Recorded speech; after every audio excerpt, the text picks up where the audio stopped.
Hey Rebels, welcome back to the channel. Today we're going to talk about one way that you can beat 95% of market participants. Statistically, 95% of people who participate in markets don't make money.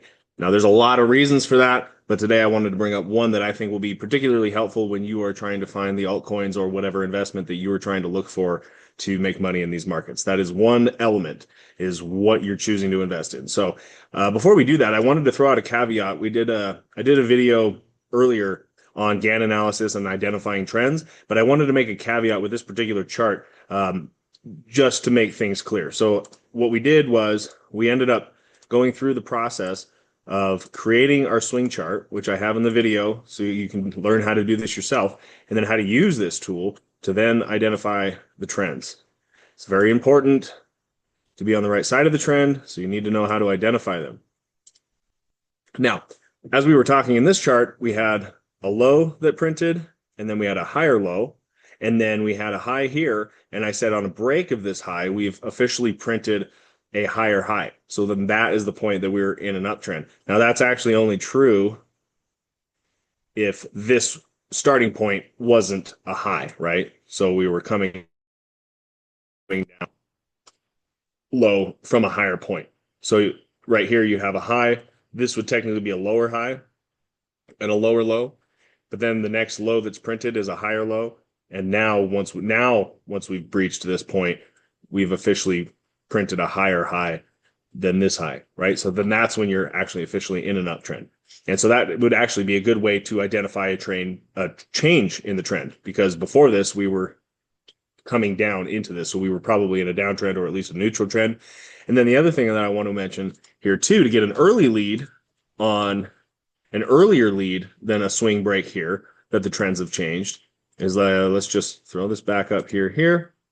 And let's just say that this starting point was the high, actually. So we wouldn't actually have to wait for the price to break this point to form a higher high. It's basically once the swing, once the swing here, we're coming down. Once the swing direction changes up, because right now we don't have any confirmation that the swing is turned up. We have a higher high here, but until we print a higher low, because price could continue to come down and print a lower low. We don't know that yet. But once we break the high of this bar here, that's actually what turns the trend up. So now we actually have higher highs and higher lows. So it's a break of this inside bar that changes the swing direction and actually prints this higher low. So I just wanted to make that distinction. It's kind of important, and I think it's also important too because that gives you the earliest lead that you've printed that higher low. Because before that, we don't know, where that low is actually going to come in. Once the higher low, we have the higher highs. Once the higher low prints, bam, you're in an uptrend. So anyway, that's enough of that. What I really wanted to get into as far as giving yourself an edge in the market is capital flows. Now, there's a lot of people talking about how there's not going to be an alt season and this time is different because there's so many more tokens out there that it's all going to get really diluted. Now, that is true. There is a lot more tokens, but I just want to give you a visual representation here of where the capital flows might go. Now, I have to, full disclosure, this isn't my data. I didn't put this together, but this is somebody else pulling in the data and basically determining where is capital going to flow based on where capital's flowed in the past and based on an expected $10 trillion market cap. So there's lots of projections on where this market cap could go. To me, that how much money comes in is kind of irrelevant. It's like, where is it going to go? So based on the past, anyhow. So the top 10 tokens are going to get 88% of the liquidity. And then the top 90 are going to get 9%. And then it just goes down from there. You can see visually here on the slider, almost all the capital is going to go in the top 10. And then you can see how it diminishes significantly from there. So this is another way to look at it. You have a ratios here, 88%, 9%, 1%, and then it just drops off here to where, you're getting less than a penny for every $100 coming into the market, going into the micro caps, which is where a lot of people like to go. A lot of people like to go to these small caps, micro caps, because that's where you're going to find the 50 to 100 X's. The problem is that there are so many tokens down at those levels that the chances of you finding the one that's going to 100X are very, very low. And also, I think it's underestimated how many multiples that the top 10 can actually do from here, or at least the top at least the top 100.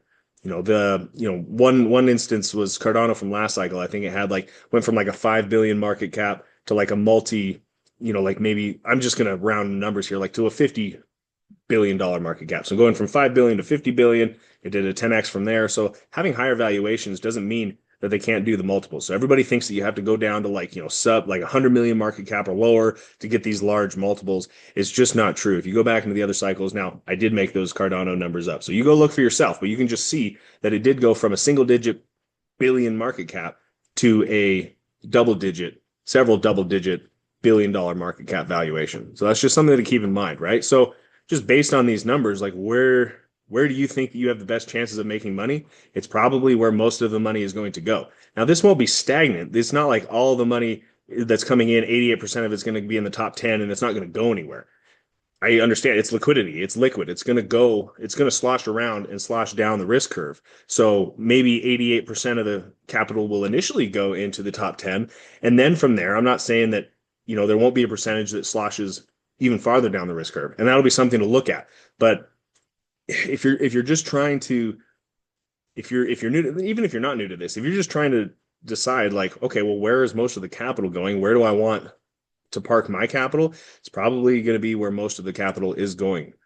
And I have another visual representation of this that I just drew up on a Bitcoin chart here randomly, if I can find it. Yeah. So this should just give you kind of a visual representation to scale-ish about how much capital is going into. So this right here is the top 10, and look at how significantly less capital, just visually, it's kind of astounding, into the top 100. And then you have to dive in, you have to zoom in quite a bit before you can even see what's going in the top 100 and 200 tokens. And then from there, we just keep zooming in to where, there's almost no capital going into those microcaps. So I guess that would be my argument is yeah, maybe there's more tokens this cycle, but there's going to be a lot of those new tokens are going to be in the lower echelon of the rankings here. So we don't really have to worry about it too much. And the other aspect of this too is when later on in the cycle, you have more and more new participants. So what are they going to do? Where are they going to go? Honestly, they're probably just going to go here to CoinMarketCap and just start looking and be like, oh no, I missed the boat on Bitcoin. Where's the next opportunity? Well, right now it's clearly Ethereum. It's below its highs, cycle highs. So, just at a glance, it has more upside. And so that's where people are going to be most likely to go, probably into Ethereum, because that's what has the more upside. And then down and down you go. And so this is just something to think about when you are trying to decide where to park your capital. Do you need to find something that has less than $1 billion market cap? No, because a lot of these can still 10x from here. It's happened before as far as the valuation goes, going from single digit $1 billion valuations to tens of billions of valuation, right? So that's just something to keep in mind. And I think a lot of people make this way more complicated than it has to be. It really doesn't have to be that complicated. I mean, before in previous cycles, it was pretty much throw money at anything and it's going to go up. That will probably still be the case because it's going to be the tail end of the cycle where it's a retail frenzy and mania. Meanwhile, in the background, institutions are buying literally billions of dollars of Ethereum. Ethereum hasn't really done anything yet this cycle, and a lot of people are fading it. But you have on-chain data coming in showing how much these institutions are buying. And you got to think, how much did the altcoin season, how much did these valuations go up last season before you had institutional backers, before there was any legitimacy to this market at all?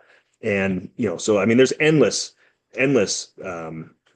things to look at as far as more and more legitimacy coming to this market. So it's now you have big institutional buyers coming in to buy ETH while everybody's panicking thinking that ETH is done. It's I don't think people spend billions of dollars on Ethereum if they don't plan on holding it for decades and it being a part of, their portfolios for a very long time. So something also to think about. You don't necessarily have to go way down the risk curve to get good gains, right? So that's basically kind of where I'm going to get at with this video. I'm probably going to wrap it up there.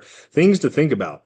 Most people are trying to dive way down the risk curve and go way deep into these smaller caps and it's all speculative, just like the tech boom. 99% of these businesses failed. What's the difference here? 99% of these are going to fail. So a lot of them will have great tradable ranges, and it's really not going to be until probably, we're further along in this asset class before we actually have enough data to see what's going to stick and what's not going to stick, right? Like Amazon, Google, those made it through. There were hundreds and hundreds of companies that didn't make it, but it took a long time to actually identify which ones those are going to be. And I will go into more detail in future videos on how to actually look at some of the fundamentals of these tokens. And in my opinion, you want to find ones that are actually generating revenue.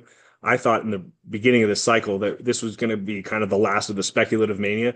Maybe there's some truth to that, but it does seem like we are getting maybe more sophisticated investors this cycle, and we are doing a little bit more mainstream adoption. And so there are tools at our disposal where we can come in and we can see, well, where is the capital going? Where is the capital parking? Just like we did here. These are projections. These aren't set in stone, but you get the idea. The majority of the capital is going to flow into the top ones. And then from there, we can go and use some other tools to identify and see where capital is being parked. Because money talks. So follow the money. You got to follow the big money because, we're all little fish here in a little pond. And the whales need a lot of food to eat. So you follow the whales. You want to know where the food is. You want to know where liquidity is going. You follow the whales. You follow the big money because they need a lot to eat. And so we can basically just be little fish following the big guys the entire way. And you don't have to probably even go beyond the first page of CoinMarketCap to see good gains. Anyway, I'm going to leave it there. Like and subscribe. More videos to come. I definitely want to dive into a little bit more of the available resources that you have to look and see where capital is being parked. And if you missed it on maybe the main chain, you're late and you missed it on Ethereum. Okay, well, what are some layer twos on Ethereum that might do well? If you missed the boat on Sui, what are some layer twos on Sui that might give you some gains as capital starts to flow farther and farther down the risk curve? What has worked in the past this cycle may continue to work as capital flows in. So I'm going to leave it on that. Like and subscribe, and we'll see you in the next one.